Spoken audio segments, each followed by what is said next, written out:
Selamat malam semuanya. Welcome to Unlock with me, Billy Boon. Nah, seperti biasa pada malam hari ini kita kedatangan dua orang yang luar biasa yang akan sharing pandangan mereka, apa yang mereka tahu, isu-isu yang menurut mereka penting untuk kita ketahuin. Mereka akan meng-unlock pikiran kita. Siapin catatan, ya. Kemudian catat apa aja yang kalian suka, apa aja yang kalian pelajarin dari kedua narasumber. Kemudian nanti di akhir acara ke Instagram saya @billyboonyot, cari postingan pada malam hari ini, kemudian di kolom komennya tulis apa aja yang kalian suka. Ya, yang beruntung bisa dapetin 2 buah kacamata persembahan dari Opticsys dan juga buku saya yang berjudul Yang on Top Updated dan juga buku yang berjudul Why. Dua-duanya saya yang tulis. Nggak pengen panjang-panjang lebar? Penasaran siapa yang akan berbagi pada malam hari ini di panggung Unlock? Please welcome Mas Kevin Susanto. Woohoo! Thank you, Mas Billy, untuk waktunya. Selamat malam pemirsa, perkenalkan saya Kevin Susanto, Chief Green Officer dari Envigo.id. Envigo.id adalah sebuah perusahaan startup di mana kami menawarkan solusi dan juga opsi dari berbagai macam packaging yang ramah lingkungan, go green, eco-friendly, dan juga tentunya wallet-friendly. Perusahaan ini dari tahun 2015 kami sudah menjadi salah satu pelopor dari e-commerce courier bag maupun OXO biodegradable bag, di mana kami sudah serve dan juga menjadi bagian dari Green Family dari 70% perusahaan di Indonesia. Tentunya dari bidang retail, F&B, startups, e-commerce maupun shipment companies. Dan visi misi dari Envigo adalah untuk terus mendukung dan menjadi peran besar untuk bumi yang lebih hijau. Bumi kita merupakan satu-satunya planet yang bisa dihuni oleh manusia. Namun tantangan terbesar dari bumi adalah global warming. Perubahan iklim merupakan salah satu tantangan yang paling besar untuk umat manusia. Karena there is no planet B. Kalau kita tidak menjaga bumi kita dari sekarang juga, kalau misal bumi kita ini rusak, kita mau tinggal di mana? 50 tahun lagi, suhu bumi akan menjadi semakin panas. Karena dengan adanya global warming ini akan memberikan dampak yang negatif untuk bumi kita. Contohnya, hujan akan lebih sering turun. Hujan es juga akan lebih sering turun di tempat yang tidak seharusnya mereka turun. Dan dampak yang akan diberikan adalah peningkatan dari permukaan air laut yang akan mengancam pulau-pulau dan juga dataran-dataran rendah. Kota-kota besar juga akan terancam bencana banjir. Jadi efeknya sangat tidak baik. Salah satu penyebab dari global warming merupakan masalah sampah. Di Indonesia sendiri pada tahun 2020 ada sebanyak 68 juta ton sampah yang dibuang dan setiap tahunnya kisarannya angkanya sedemikian rupa juga. Dan akan terus meningkat setiap tahunnya seiring dengan pertambahan jumlah penduduk yang ada. Dan negara Indonesia sendiri juga merupakan negara kedua yang berkontribusi sampah plastik terbanyak setelah negara China.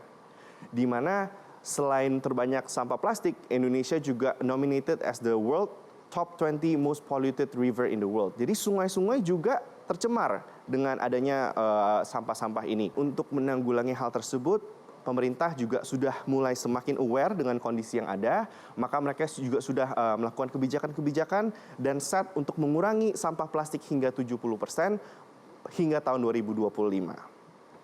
Nah, sekarang kita bicara Jakarta, ibu kota negara Indonesia.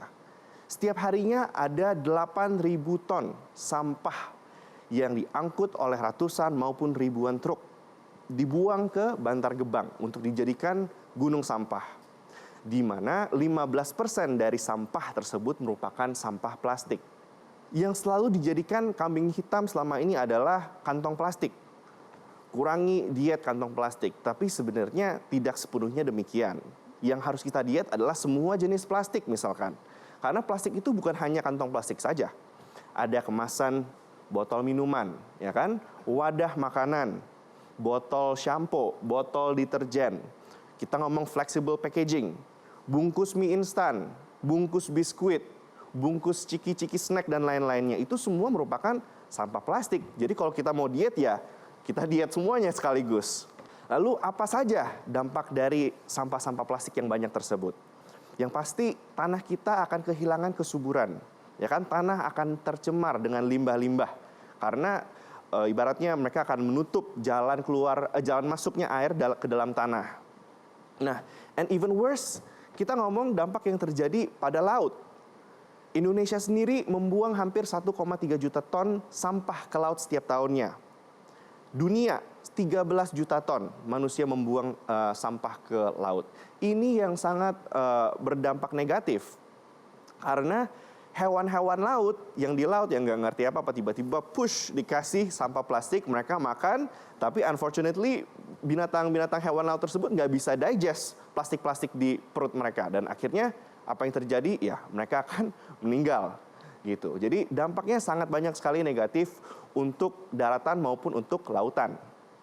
Pertanyaan terbesar adalah apakah plastik pelakunya? Well, plastik pelakunya. Tetapi pelaku terbesarnya adalah umat manusia. Karena we don't blame the products but we blame the people. Karena ingat, di Bantar Gebang 8.000 sampah yang dibuang, 15%-nya plastik. Jadi di luar itu ya sampah-sampah bentuk lainnya. Nah, apa saja sih yang sebenarnya sudah kita coba lakukan? 1 tahun terakhir ini, di tahun 2020, sudah lumayan banyak gebrakan yang diberikan oleh pemerintah Indonesia.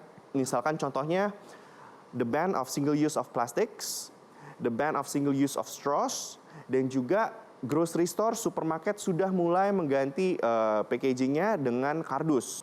But then this doesn't solve the problem. Karena menurut saya kalau kita mau merubah masalah ini merupakan masalah besar. Harus diganti dengan diri kita sendiri maupun diganti dengan pihak luar.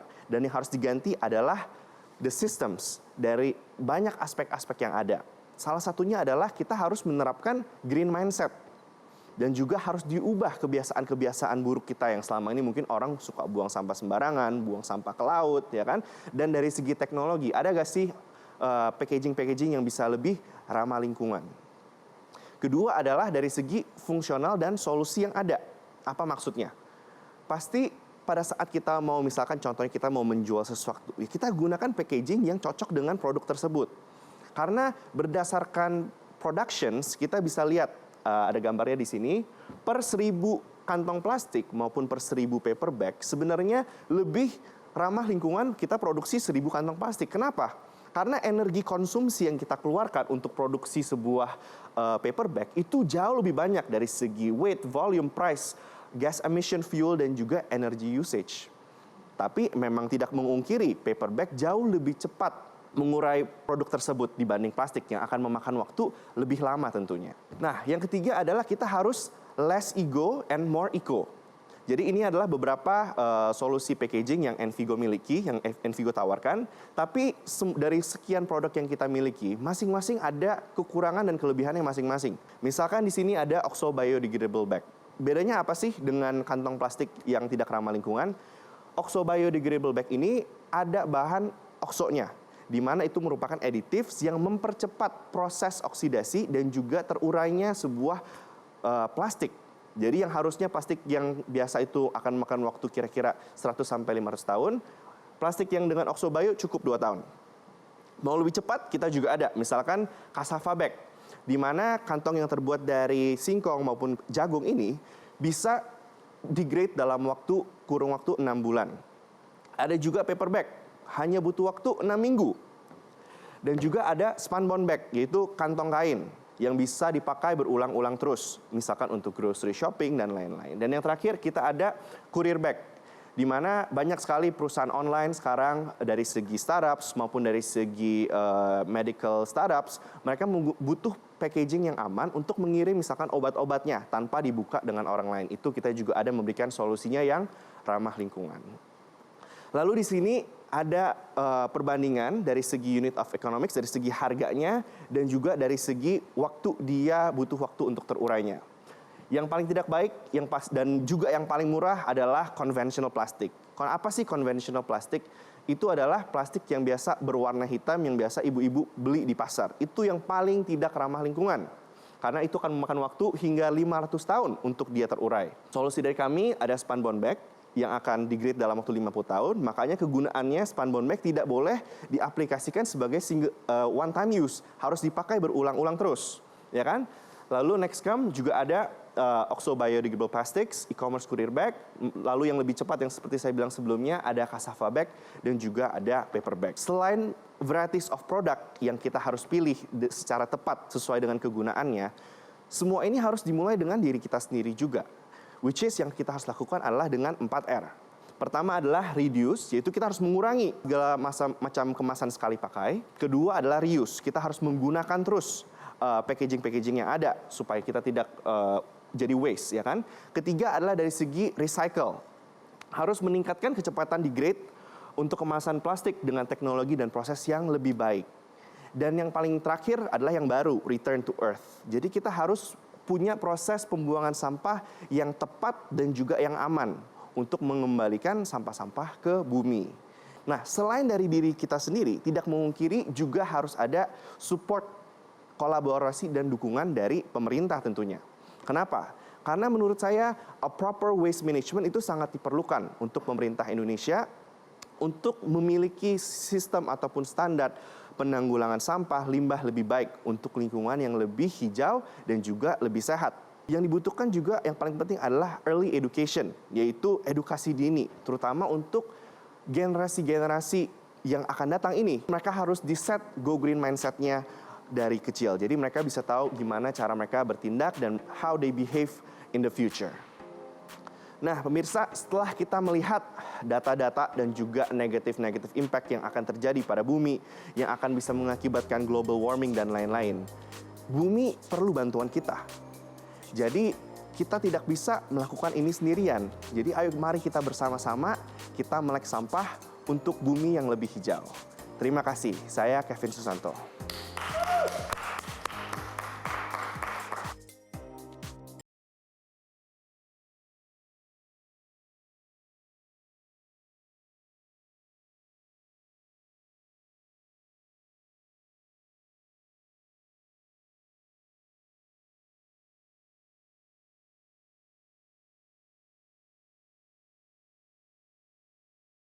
Capek-capek, men.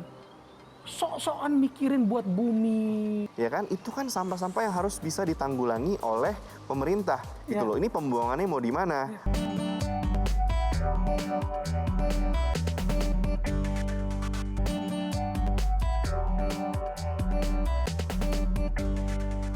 Men, thank you so much udah sharing. Likewise, bro. Thank you for inviting me juga ke sini. Tadi nyempet bilang, kalau kita nggak melek sampah, kita nggak peduli sama dunia, nanti bakal ada hujan es, salju di tempat-tempat yang nggak seharusnya gitu. Betul. Gue kebetulan suka sama salju, men. Jadi suatu hari Indonesia bakal salju dong. Enak dong. Enak banget. Tapi nanti adanya kebanjiran, bro. Banjiran. Keluar rumah berenang. Kelelep ya makanya pulau-pulau kita yang sekian banyak jadi kelelep ya. Iya, apalagi kita negara kepulauan, banyak yang pulau yang dataran rendah, kelelep semua. Iya, Iya kan? Envigo ini perusahaan memang udah lama dan kenapa bisa kepikiran kayak begini gitu.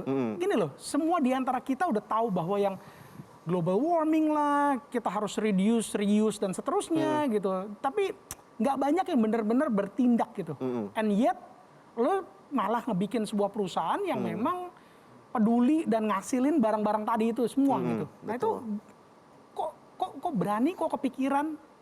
Oke, jadi awal mulanya itu dari family business ini kita dimulai dari plastik doang nih. Oke. Pada tahun 20 tahun yang lalu. Tapi dengan beranjaknya waktu tentu kita harus bisa menyesuaikan, adapt to the current situation. Di mana sekarang yang dibutuhkan oleh market dan juga environment adalah kemasan-kemasan yang lebih go green, yang lebih ramah lingkungan.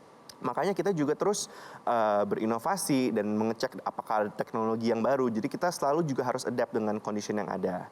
Jadi dari Envigo sendiri, it's a new company yang benar-benar kita bangun untuk awalnya fokus lebih ke daerah e-commerce-nya. Karena pada tahun 2015 e-commerce dan juga ibaratnya orang jualan online lah lagi meningkat booming-boomingnya. Dan yang diperlukan adalah kantong plastik yang ramah lingkungan yang bisa safety-nya itu terjaga. Makanya untuk e-commerce courier bag kita ini ada permanent seal tape-nya. Yang pasti mereka ingin packaging-nya mereka ini pada saat dikirim ke end user atau end customer itu aman gitu, dan juga packagingnya tentu harus bagus dan juga ramah lingkungan. Oke. Jadi inilah alasan kenapa pada tahun 2015 ini kita mulai. Kalau kan tadi Kevin bilang ini sebenarnya perusahaan keluarga yang udah dari 20 tahun yang lalu produksinya plastik gitu Yep. kan. Keluarga lu kan bisa aja tutup mata, cuek, kemudian ya udah tinggal making money-nya doang kan, mesin-mesinnya semua udah yang ya udah tinggal profitnya doang lah kalau perusahaan udah 20 tahun gitu kan. Betul. Ngapain capek-capek men? Sok-sokan mikirin buat bumi, terus research and development-nya nggak mungkin murah. Betul. Iya dong, gitu. Yep. Nah kenapa tergerak? Ya karena kan kita juga pikirin negative impact-nya ya. Walaupun even though the business is profitable, tapi when it doesn't create a good impact on the environment, itu kan juga bukan sesuatu hal yang baik. Mungkin banyak orang di luar sana yang juga sadar nih akan semua hal. Yep. Tapi banyak juga yang berpikir, Vin, ada lagi nih. Ya udahlah itu urusan orang lain deh yang mikirin bumi. Gue ya gini-gini aja dulu gitu. Oke. Nah itu pemikiran yang bahaya sebenarnya. Betul. Tapi kenapa lu bisa berpikir yang no, gue harus yang melakukan? Karena kita lihat dari 10-15 tahun terakhir ini, impact negatifnya itu ke lingkungan hidup Makin dan menggila, lainnya ya? sudah makin menggila. Apalagi sekarang kan zaman millennials kan, Iya. dengan sosial media yang segitu gencar, di saat misalkan ada binatang mati karena sampah limbah plastik banyak, itu kan menjadi viral. Jadi ya itu adalah sebuah problem yang harus kita solve. Oke. Kalau misalkan kita tidak bisa solve, setidaknya kita bisa mengurangi Oke. dampak negatif yang ada. Tadi di salah satu slide-nya adalah kita memang semuanya mulai dari diri sendiri. Nanti Betul. kita masuk ke situ. Tapi butuh dukungan pemerintah. Betul. Kita berharap banget ya malam hari ini ada pemerintah yang lagi nonton Pasti. Metro TV nih, Semoga ya. Unlock, gitu Unlock, ya. pasti. Nah, bantuan dari pemerintah yang nyata seperti apa sih buat orang-orang kayak lo nih, buat Envigo yang memang udah orang dan perusahaan yang sudah peduli terhadap lingkungan. Iya, kalau misalkan dari kita, obviously kita ambil fakta yang sudah terjadi lah. Di tahun yang silam, di tahun 2020, banyak virus corona. Setiap orang pakai masker, berapa banyak sih? Seberapa orang banyak pakai plastik sih sebelumnya? Ya kan? Itu kan sampah-sampah yang harus bisa ditanggulangi oleh pemerintah. Gitu loh. Ini pembuangannya mau di mana? Mau ditanam, mau dibuang, atau mau didaur ulang, atau mau diapain? Nah, Oke. itu yang harus menjadi PR-nya pemerintah. Gitu loh, dari sisi waste management yang baik yang harus dilakukan. Kita bandingkan dengan negara-negara lain, itu penanggulangannya bisa dibilang jauh lebih baik. Makanya itu adalah PR untuk pemerintah untuk bisa lebih bertindak gitu. Karena ini ya tidak bisa dilakukan oleh masyarakat. Tadi di slide-nya Kevin juga bilang bahwa meskipun perlu bantuan pemerintah, tapi pemerintah juga nggak bisa ngelakuin itu semua sendirian. Betul, Right? betul. At the end of the day, balik lagi ke diri kita masing-masing. Betul, diri kita masing-masing. Gitu kan? Yep. Nah, tadi ada satu yang harapan dari Kevin adalah untuk edukasi tentang sampah sedini mungkin, ke anak-anak sedini mungkin. Betul. Nah, buat yang nonton Metro TV nih, edukasi seperti apa sih yang simple-simple yang buat Yang si paling anak simple ini? ya harus jadi set an example gitu. Jadi misalkan kita orang tua nih, Jadi bukan cuma anak-anak ngomong doang, tapi sendiri juga harus melakukannya. Gitu loh, misalkan sampahnya benar-benar dipisah, ini sampah plastik, ini sampah makanan. Jadi pada saat pembuangan ya kan, misalkan ada orang yang ambil sampah dari rumah kita, juga udah tahu pembagian sampahnya yang mana aja. Daily activities, ya kan, misalkan orang tua misalkan ya pakai wadah yang bisa dipakai berulang-ulang kali. kalau mau beli bubur di Iya kan? tukang bubur, Betul. jangan datang ke sana tangan hampa ngarepin dari Ya styrofoam. bawa misalkan rantangan sendiri, Iya. ya kan. Kalau misalkan ke restoran, probably nggak usah minta sedotan, bisa pakai sedotan sendiri, ya kan. Kalau balik ke your company nih, Envigo nih, Yep. apakah udah cukup, udah sanggup untuk memproduksi sekian banyak whatever, let's say misalnya cassava bag-nya gitu, untuk menggantikan plastik gitu. Dan kalau misalnya sekarang ini belum bisa, kira-kira kapan bisa sampai dengan memenuhi kebutuhan pengganti plastik buat seluruh masyarakat Indonesia Oke. dulu deh?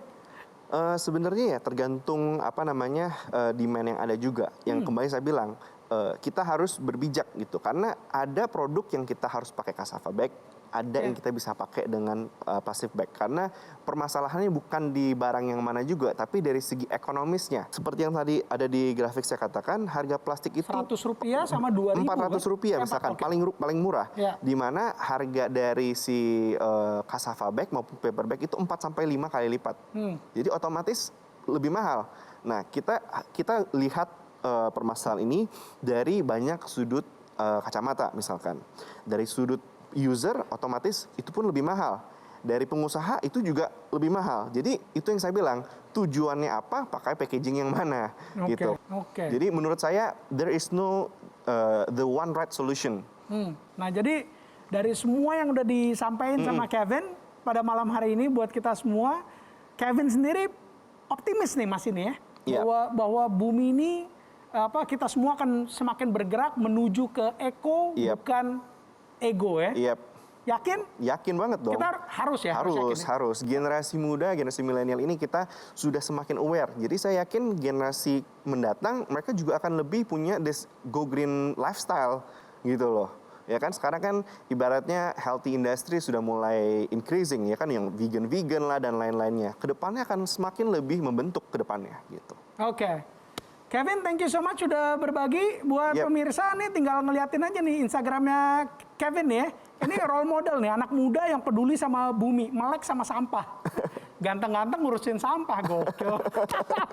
Kevin, thank you so much. You're welcome. Thank you so much. Thank you juga. Yuk. Startup itu adalah sebuah mindset. Startup itu culture. Dan ada yang namanya gaya hidup startup.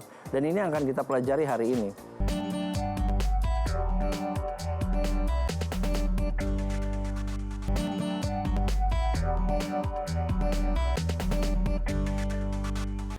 Kita masih di Unlock with me, Billy Boon. Dan sekarang ini ada seorang teman yang akan segera berbagi. Tapi saya pengen ingetin sekali lagi, catat apa aja yang kalian suka dari yang disampaikan oleh dua narasumber pada malam hari ini. Kemudian nanti di akhir acara langsung ke Instagram saya @billyboonyot. Kemudian tulis apa aja yang kalian suka di kolom komentar postingan episode pada malam hari ini. Nanti yang beruntung dapetin 2 buah kacamata persembahan dari Opticsys dan juga 2 buah buku saya.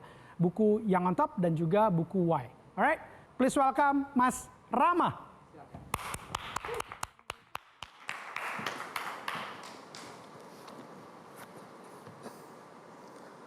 Selamat malam teman-teman, thank you Billy udah ngajak saya hadir di sini. Saya Rama dari dailysocial.id dan hari ini aku pengen sharing sedikit mengenai the future of work. Kita semua lagi terjebak di tengah-tengah pandemi yang merubah gaya hidup kita yang tadinya ke kantor, ke sekolah, kerja, sekarang semuanya berubah. Tapi ada satu hal yang aku pengen teman-teman juga perhatikan. 5 tahun terakhir semua kebiasaan kita juga sudah berubah pelan-pelan atau bahkan drastis. Yang tadinya belanja ke pasar, ke mall, sekarang udah online. Yang biasanya naik mobil sendiri, sekarang naik kendaraan online. Kebiasaan kita sudah berubah dan startup ini mungkin jadi sebuah terminologi yang jadi luar biasa sering kita dengar sekarang. Faktanya membuktikan ada 1.200 startup di Indonesia yang didirikan sejak tahun 2015. Tapi ingat, ini cuma startup yang masih hidup. Sebenarnya aslinya lebih banyak lagi. So ini sebuah fenomena yang luar biasa, yang pertumbuhannya pun juga luar biasa. Kalau teman-teman perhatikan, Gojek itu sendiri sebagai sebuah company ketika mereka mulai dari 2014 ya, itu mereka baru mulai dari awal banget gitu. Dan mereka punya transaksi itu sampai dengan 17 triliun. Tapi diperkirakan naik hampir 10 kali lipat sampai ke 170 triliun. Jumlah orang yang berjualan di Tokopedia, tadinya ada 1 juta merchant di awal 2017, sekarang udah 7 juta orang yang jualan di Tokopedia. Market share e-commerce di Indonesia salah satu yang paling hot di dunia. Tahun 2015 kita ada 71 triliun rupiah, tahun ini diperkirakan angkanya sampai 880 triliun rupiah. Pertumbuhannya luar biasa besar. Nah pertanyaannya adalah, kenapa mereka bisa tumbuh luar biasa cepat? Kenapa growth-nya luar biasa? Dan yang lebih penting lagi, apa yang kita bisa ambil buat teman-teman semua yang lagi nonton di rumah, mau kerja entrepreneur, pengusaha, atau memang kerja swasta, atau jadi pegawai negeri, apapun pekerjaannya, sebenarnya ada beberapa value yang kita bisa ambil dari kenapa startup-startup ini bisa tumbuh begitu cepat, dan kita implementasikan di kehidupan kita sehari-hari. Investasi di perusahaan teknologi luar biasa juga. 42 triliun diinvestasikan dari tahun 2017, tahun ini sampai 47 triliun rupiah. Angkanya bengkak luar biasa. Dan ini 47 triliun ya, ini hanya uang yang diinvestasikan saja. Sebenarnya value-value apa sih dari perusahaan-perusahaan ini atau dari founder-founder ini? Semua pasti dengar CEO gitu ya, direktur dari startup yang rata-rata masih muda. Kenyataannya mereka bisa bertumbuh begitu pesat. Startup itu adalah sebuah mindset. startup itu culture. Dan ada yang namanya gaya hidup startup. Dan ini yang akan kita pelajari hari ini. Kita mulai dari yang mindset dulu. Startup, mungkin teman-teman juga bisa menyesuaikan sendiri ya, apakah karyawan atau pengusaha yang baru mulai, atau UKM, atau as simple as jualan di Instagram gitu ya. Apakah kalian berbasis data? Maksudnya apa berbasis data? Semua yang kalian lakukan biasanya mungkin berdasarkan intuisi, berdasarkan kayaknya begini, kayaknya begitu. Stop. Mana datanya? Kita lihat datanya. Kalau kita posting ini di Instagram, yang like berapa? Kalau posting yang kayak gini, oh ternyata lebih banyak atau lebih sedikit. Berarti artinya market reaksinya lebih positif untuk yang seperti ini. Everything harus berbasis dengan data. Ada angkanya. Yang kedua adalah soal eksperimental. Suka mencoba sesuatu hal yang baru. 10 tahun yang lalu, ide bahwa kita ketemu orang di internet terus masuk mobilnya dia adalah sebuah hal yang luar biasa mengerikan. Orang tua kita udah ngasih tahu kan, jangan ketemu orang di internet, apalagi ketemu dan makan. Ini kita masuk ke mobilnya. Tapi sekarang udah jadi kebiasaan kita sehari-hari. Dan itu hanya dimungkinkan karena kenapa? Karena mereka bereksperimen dengan sesuatu hal yang mungkin orang lain pikir, ah ini gila, nggak mungkin seperti ini. Tapi tetap dilakukan dan sekarang udah mengubah kebiasaan hidup orang banyak. Eksperimen, jangan pernah takut. Yang ketiga adalah soal fokus dengan konsumen. Ini yang mungkin jadi luar biasa sulit, terutama buat organisasi besar, karena udah kegedean gitu ya, as a company udah luar biasa besar, jadinya fokusnya ke birokrasi dan segala macam, dan lupa sama yang namanya konsumen. Ketika kita jarang ngobrol dengan konsumen, gimana caranya kita bisa keluar dengan solusi? Ini yang dilakukan yang namanya startup mindset. Ngobrol sama customer, gimana, what's your problem, masalahmu di mana, apa yang kami bisa bantu? Solusi apa yang kamu butuhkan. Kedua, kita akan ngomongin yang namanya culture di tempat kerja. Gimana caranya kita bekerja, gimana caranya kita berproduktif di kantor. Yang pertama adalah inisiatif. Yang namanya startup nggak pernah nunggu disuruh. Hajar, katanya ada sebuah frase ya di dunia startup itu, lebih baik minta maaf ketimbang minta izin. Hajar dulu, kita lakukan. Kalau salah, sorry, aku nggak tahu kalau itu salah. Kita nggak akan ulangi lagi. Tapi kita belajar dari kesalahan. Yang kedua adalah transparan. Kenapa kita mengambil eksperimen itu? Kenapa kita melakukan ini? Karena alasannya ini. Baik lagi ke poin yang sebelumnya. Ini data yang menunjang kenapa kita melakukan eksperimen seperti ini. Dan pada kenyataannya, semua data itu akan hanya membantu kita 80% ketika kita mengambil keputusan. 20%-nya lagi adalah resiko, gut feeling. Apa istilahnya ya? Kayaknya ini bisa jadi jalan gitu. Nah ini bukan berarti itu menjadi penghalang buat kita, tapi justru buat kita adalah untuk memajukan diri kita mengambil resiko, berani ngambil resiko. Coba aja dulu, kalau gagal kita pelajari kenapa gagal, dan kalau memang gagal ya jangan diulangi lagi. Agility, gesit, cepat, jangan nunggu approval, jangan nunggu minta izin gitu ya, set, launching, jalan gitu loh. Jangan pernah nunggu, jangan pernah, kemarin gue belum selesai karena masih menunggu yang lain. Jangan. Mesti cepat, mesti gesit. Nah yang terakhir aku pengen ngomongin soal the startup way. Gaya hidup yang namanya di sebuah organisasi yang namanya startup. Yang kita bisa implementasikan di tempat kerja kita masing-masing. Selalu beroperasi dengan tim yang kecil. Fokus ke masalah tertentu, spesifik. Akhirnya apa? Dia bisa gesit. Karena kenapa? Timnya kecil. Kalau kebanyakan orang, mesti approval sini, mesti brainstorm ini, kelamaan. Dan yang lebih penting lagi adalah kalau memang melakukan kesalahan, timnya cukup besar untuk kita bisa ngasih self-criticism, mengkritik tim kami sendiri, of course yang membangun juga ya, gimana caranya kita nggak mengulangi kesalahan yang sama. Mudah jatuh, tapi mudah juga bangkitnya, dan kita berani mencoba hal-hal yang baru lagi. Dan ingat, yang namanya di dunia zaman sekarang, udah beda lagi sama dunia pekerjaan di 20 tahun yang lalu. Produktivitas yang cepat atau high growth productivity artinya high growth mindset. Mindset di mana kita tidak ada ceiling, kita tidak punya penghalang, kita mau kemanapun kita bisa, tidak ada yang bisa menghalangi. Tidak ada alasan apapun yang akan menghalangi saya, menghalangi kita semua dari apa yang menjadi tujuan kita. That's high growth mindset. Dan pada kenyataannya, 19 perusahaan-perusahaan yang mengaplikasikan metode-metode seperti ini 19 kali lebih menguntungkan secara bisnis, dan 80% diantaranya menemukan solusi yang bisa di-scale, bisa diimplementasikan dengan skala yang jauh lebih besar, dan 81% berkata bahwa mereka beroperasi dengan jauh lebih efektif dan lebih efisien. Cost-nya juga turun. Dan ini semua akan membantu kita, nggak cuma saya, nggak cuma Billy, tapi juga teman-teman semua. Mau pengusaha, mau karyawan, mau pegawai negeri, siapapun kalian, dimanapun kalian berada, kita mesti bisa membantu Indonesia terwujud menjadi salah satu ekonomi yang terbesar di dunia. Bangganya akan luar biasa ketika kita menjadi salah satu orang yang berkontribusi memajukan negara kita menjadi salah satu ekonomi terbesar di dunia. Itu aja dari saya, terima kasih.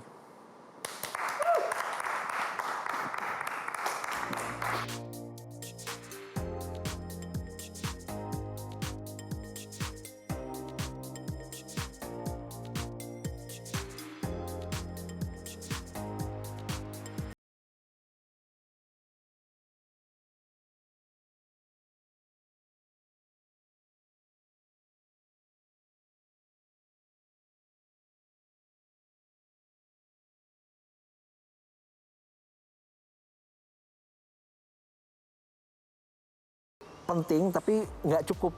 Semua startup-startup luar biasa di dunia mulanya dari nol. Mereka nggak mikirin yang apa yang udah terjadi di dunia 30 tahun terakhir. Generasi muda nih sekarang ini yang saya pengen bisa kayak begitu, tapi banyak nih kendalanya. Nah, mereka tuh sebenarnya harus gimana sih?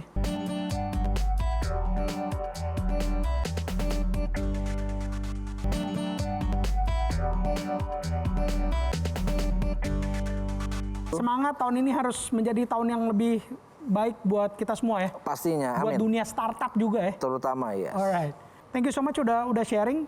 Jadi kalau ngomongin daily socialnya dulu nih, tadi kan data-data dan semua yang seorang Rama pelajarin dari apa yang terjadi di dunia startup gitu ya. Daily Social sendiri ini sebuah media online boleh dibilang ya, yang fokus memang hanya ke startup, bener ya? Betul. Dari tahun? Kita dimulai tahun 2008 dan memang dari awal kita konsisten lah ya, kita ngomongin memang startup di Indonesia. Aneh, karena apa? Tahun 2008 startup belum meledak men. Gue inget banget, belum ya kalaupun ada juga belum ada berita yang Tokopedia terima $100 juta investment gitu kan. Makanya orang-orang belum banyak lah, infrastruktur secara teknologi juga belum ada. Yang tolong dibocorin dulu ke yang nonton kita pada malam hari ini adalah waktu itu seorang Rama kepikiran apa, bisa ngelihat peluang untuk apa, cuma ngeberitain tentang startup teknologi dan bisa bertahan sampai sekarang. Alasan nomor satu sebenarnya itu sesuatu yang memang gue suka banget. Oke. Saya memang dari awal kuliahnya juga teknologi dan ketika lulus juga kerjanya juga di startup juga dulu. Mungkin belum gede waktu itu, masih baru mulai gitu. Apa? Dulu sempat kerja di bubu.com. Oke. Salah satu digital agency, Yeah. salah satu yang tertua di Indonesia. Pernah kerja di propertykita.com. Sama sebelumnya aku kerja buat sebuah startup di Singapura. Ini industri yang aku lihat mungkin memang belum gede, tapi aku suka banget. Dan aku mungkin di dalam hati kecil percaya kayak ini akan jadi the next big thing gitu, akan jadi luar biasa. Nah, Daily Social mulai dari tahun 2008 kan. Betul. Waktu itu kan. Berarti kalau tahun 2008 tuh kita belum dengar startup gede. Betul. Tapi kalau boleh di recall zaman dulu siapa aja yang udah ada tahun 2008? Bukalapak itu mulai 2008, Tokopedia mulai 2008. Nah, ini yang banyak orang-orang nggak tahu kan. Orang-orang Betul. cuma tahu 2014. Iya. Meledak. Wah, William tajir melintir. Iya. Overnight gitu. Padahal enggak ya. Oh, sama sekali nggak overnight itu, karena ya dulu awal-awal aku juga ada terlibat di sebuah komunitas yang namanya startup lokal dulu. Waktu itu aku bikin meet up pertama itu sekitar 20-an orang yang datang ya. Waktu itu ada Selina dari Urbanisia, ada Andrew Kaskus, ada Tokopedia, ada Bukalapak, ada orang-orang yang sampai sekarang jadi founder juga gitu ya. Cuma dulu perusahaannya udah nggak ada, sekarang mereka udah evolusi ke perusahaan-perusahaan yang baru. Tapi komunitasnya masih kecil banget dan masih muda-muda banget. Kayaknya waktu itu belum ada yang tembus di atas 30. Berarti bener dong ya kalau misalnya gue bilang ke anak-anak muda yang kalau mau berbisnis itu jangan ikut-ikutan. Tapi ngelihat ke diri kita sendiri, passionate-nya sukanya di bidang apa. Dan ini terbukti Rama suka di teknologi, suka di dunia startup, akhirnya bikin Daily Social dari tahun 2008 dan bisa bertahan sampai detik ini. Berarti 13 tahun yang lalu, Daily Social bisa akan bertahan seperti sampai sekarang ini makin gede, kebayang waktu itu? Absolutely not. Ini mungkin dulu pas saya mulai 2008 itu masih hobi ya. Maksudnya nggak kepikiran kalau bakal dapat funding, bakal jadi company, bakal rekrut orang, nggak kepikiran sama sekali. Waktu itu cuma aku sama my co-founder, ada Wiku namanya. Yuk kita kita jalanin aja gitu. Waktu itu cuma berharap dari duit iklan, tapi waktu itu masih nyambi juga, so masih kerja waktu itu masih kerja di bubu.com. Jadi malamnya selesai di kantor mungkin jam 7 sampai jam 2, jam 3 pagi baru ngurusin Daily Social selama 2 tahun itu sampai akhirnya dapat investment di 2010 baru full time. Dan mungkin kalau dibilangnya soal passion menurut aku penting tapi nggak cukup. Jadi passion aja nggak cukup, of course. Passion penting dalam artian gini, bisnis itu kan ada siklusnya ya. Betul. Ada naiknya, ada turunnya, ada enaknya ketika kita dapat revenue, dapat klien, dapat investment. Tapi ada juga saat kita di bawah, susah dapat revenue, aduh bisa bayar gaji karyawan atau enggak, aduh capek ya, aduh problem di rumah ya, COVID, pandemi gitu kan. Ya. Passion itulah yang menyelamatkan, ngasih energi gitu loh. Ketika kita lagi ada situasi kita di bawah, itu jadi energi tersendiri passion. Of course energi aja nggak cukup. Ya. Kita mesti punya mimpi, punya visinya juga mau kemana dan banyak skill lainnya lah yang dibutuhkan. Punya purpose-nya juga karena kalau bayangan saya nebak nih, Daily Social ini memberitakan segala sesuatunya tentang startup di Indonesia. Berarti in a way lu sebagai founder, sebagai CEO-nya Daily Social pengen ngebantuin startup ini bisa dapat exposure, bisa berkembang, mungkin bisa dapat funding. Nah itu sebenarnya purpose-nya si Daily Social. Betul kan? sekali. Jadi ketika lagi di bawah, kalau sampai gue tutup, kesian dong siapa yang bantuin startup yang lain. Kira-kira gitu. Iya, itu benar banget. Kita tahu lah rasanya startup baru muncul itu sulitnya seperti apa. Dan mungkin kalau masuk media-media yang lebih besar mungkin relatif lebih susah karena timnya baru startup kan mesti 2-3 orang gitu kan yang mungkin masih muda-muda. Jadi mungkin banyak dilihat sebelah mata. Tapi kita ngelihat dari sisi bisnisnya dia, kita ngelihat dari sisi energinya dia. Dan kita review banyak sekali startup dan ya salah satu booster energinya buat aku dan tim adalah dapat email atau dapat tweets atau dari orang-orang. Iya. Ngomongin tentang tadi itu si mindsetnya, si culture-nya, si startup way-nya gitu. Itu yang tadi Rama ngomongin memang bukan sebuah teori karena itu yang dipelajarin selama melihat startup selama 12-13 tahun terakhir. Sejak Daily Social ada gitu kan. Itu yang Rama liatin si masing-masing founder, si masing-masing CEO dan kenapa ada yang gagal, kenapa ada yang super berhasil gitu. Dan tadi di summarize cuma dalam 3 slide gitu ya. Betul. Nah, tapi pertanyaannya gini loh. Gimana sih caranya buat anak-anak muda itu bisa punya mindset yang tadi Rama udah ngomongin gitu. Oke, tadi udah dikasih tahu kan, wah harus begini gitu. Tapi untuk generasi muda nih sekarang ini yang saya pengen bisa kayak begitu.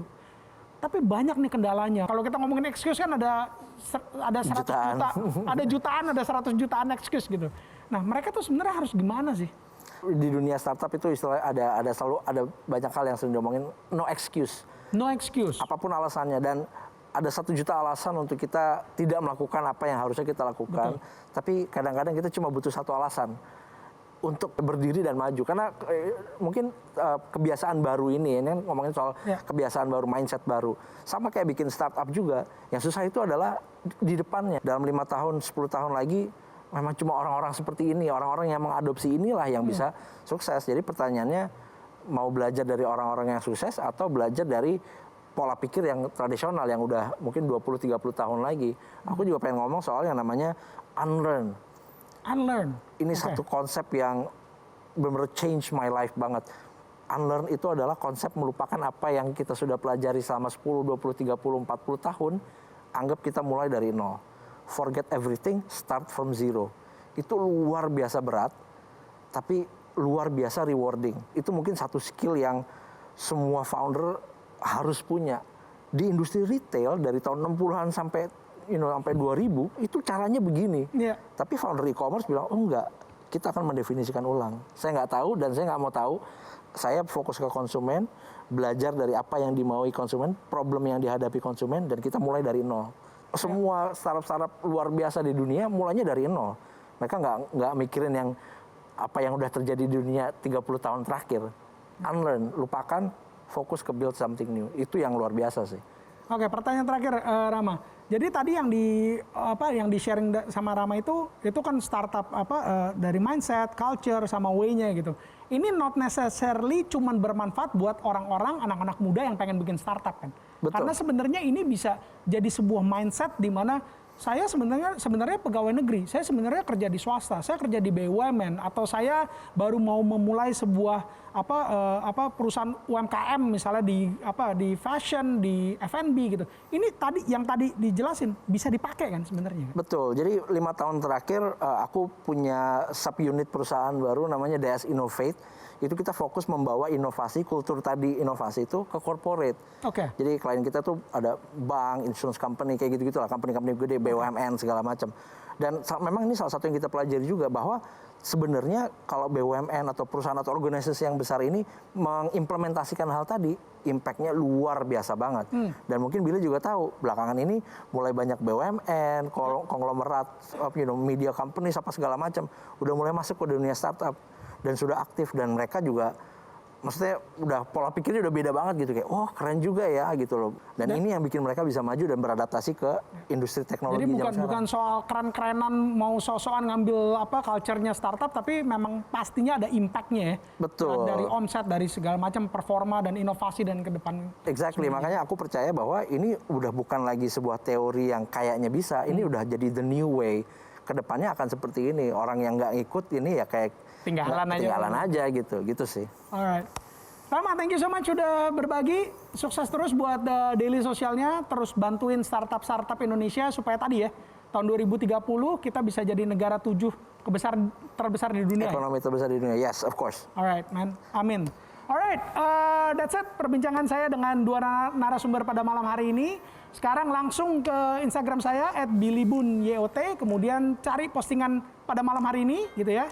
Kemudian di kolom komennya tulisin apa aja yang kalian suka dari yang sudah disampaikan oleh Kevin dan juga Mas Rama ya. Nanti yang beruntung bisa dapetin 2 buah kacamata persembahan dari Optixis dan juga buku Young on Top Updated dan juga buku Why yang saya tulis. Alright, so until next month, be inspired, I'll see you on top. Cheers, man. Mana nih tepuk tangan ini? Mana nih tepuk tangan ini? Sepi amat. Jadi produk mereka ditaruh dulu ke cassava bag, terus dibungkus sekali lagi sama kantong plastik, ya sama aja bohong. Misalkannya itu, gitu. Karena ini banyak yang terjadi. Mungkin nggak ngebantu skala yang gede, tapi yang kecil-kecil ini kan potensi juga jadi luar biasa. Potensi untuk mendukung orang jadi entrepreneur, jadi technopreneur ya gitu. Jadi karena fokusnya ke teknologi gitu sih. Metro TV